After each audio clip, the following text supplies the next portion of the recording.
birorta bu yerda aktyorlik degan so'z bo'lishi mumkin emas. Chunki inson o'zini salomatligini izlab keladi yoki bu yerda menga birov bir narsa o'rgatib qo'yishini deyilgan joyi yo'q. Men o'zim xursandchiligimni mana shu yurtdoshlarim bilan baham ko'ryapman.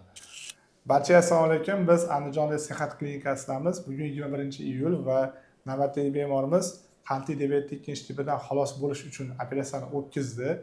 Bu bemorimizni videosini operatsiyadan oldin ham qo'yganmiz. Hozir bemorimizni uyiga javob berib yuboryapmiz. Bugun 3-sutka. O'zini his qilishlari juda ham a'lo, juda chiroyli, hammasi yaxshi. Hech qanday shikoyatlar yo'q. Xudo xolasa 1 oydan keyin qayta ko'rikka keladi.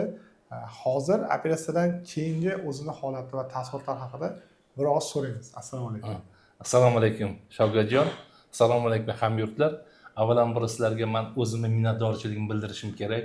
Sihat klinikasini jamoasiga va o'tdagi jarrohlarga, Shavkatjon sizga, Ulug'bekjonga, Akrom akamga va qolaversa barcha shu yerdagi tibbiyot xodimlariga.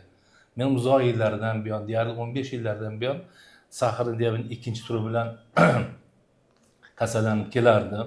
Lekin mana shu 1 yil oldin ijtimoiy tarmoqlarda mana shu yerdan shifo topganlarni ko'rib, o'zimda mana shu yerga kelishga ishtiyoq, ishonch hosil bo'ldi.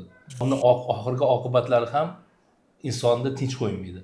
Ana shuning uchun ularning oxirini o'ylab, mana shu yurtimizda mana sihat klinikasida shu operatsiyalar xalqaro standartlar asosida qilinayotgan ekan.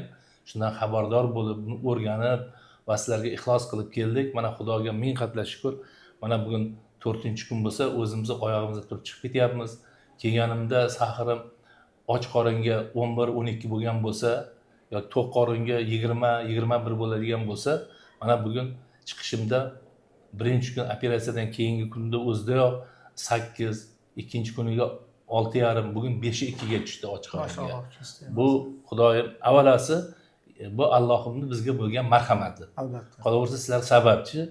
Yurtimizda agar shu kasallik bilan kasallanib, shu operatsiyaga to'g'ri keladiganlar bo'lsa, kelib shifo topsa, bu ham Allohdandir. Albatta. Biz sababchimiz xolos. Biz sababchisizlar. Lekin sizlarga Xudo bekorga nazari tushmagan, sizlarga kuch-quvvat bersin.